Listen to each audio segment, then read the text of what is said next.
then are all the benefits from managing to be human? Why is it a better and more effective way to manage?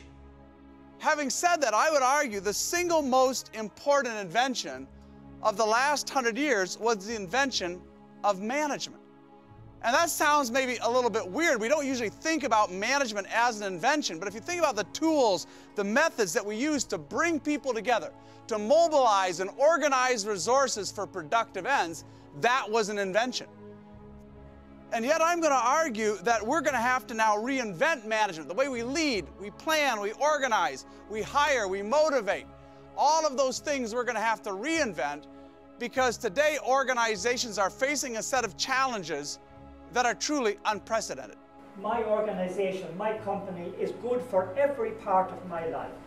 And I love to challenge management in companies to say, can you organize your company so that you can say that to your people. You can stand in front of your people and say, what we represent is good for every aspect of your lives.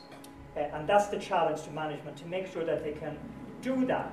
Because as Ricardo says, we can't be treating people in such a way that for 8 or 10 hours every day they are not doing what they want to do. That's no way to live a life, and there is a better and a more intelligent way of doing it.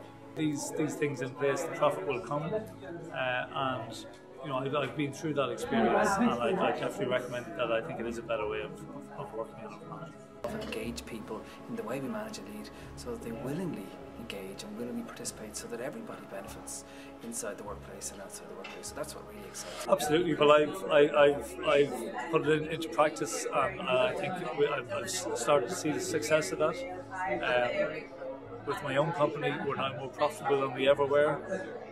We're doing it with a similar amount of staff that we had a few years ago, when we maybe half the business. So people are more engaged, they're more enthusiastic, they're coming up with ideas, we're putting those ideas in place, and because of that, we're more profitable.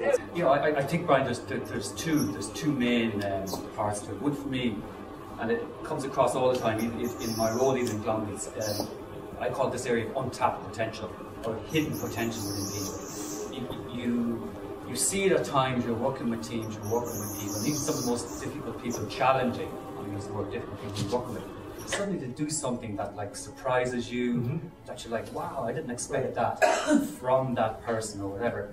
And I firmly believe, like, in all of us, there's a hidden potential that's there, that we can give more, deliver more, and there's lots of reasons of why, you know, without going into why we're not doing that. Right. I firmly believe that remains and exists.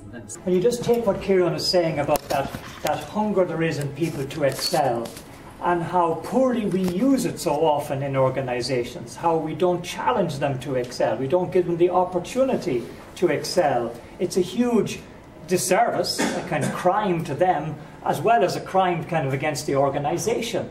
That we're not using the best of them. You know, I keep saying it, where people are using 50% of their potential on average. All companies that I've ever worked with have told me that, 50%. So there's a huge gap there, not only in terms of contribution to the organization, but also in terms of contribution to the individual. And the why is so important, I think, because I mean, we talk about burning platforms and so on. We use that kind of language, that we have to create some kind of fear thing, that will be closed down, or the Chinese will take us over, or will be wiped out in a few years. And that may be true and realistic. But I think a leader isn't just about that. It's not just about fear. It's also about having something really great to go after, something really attractive to go after. That's wonderful, that's meaningful, that's beautiful.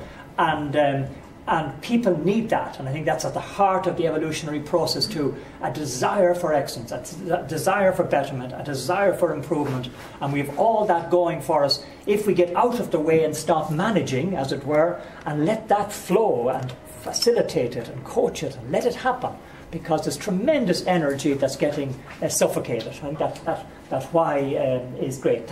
So you can see that it is a better way for people to realize their full potential, and that it's better for the totality of people's lives, and is of course better for the overall success of the organization too.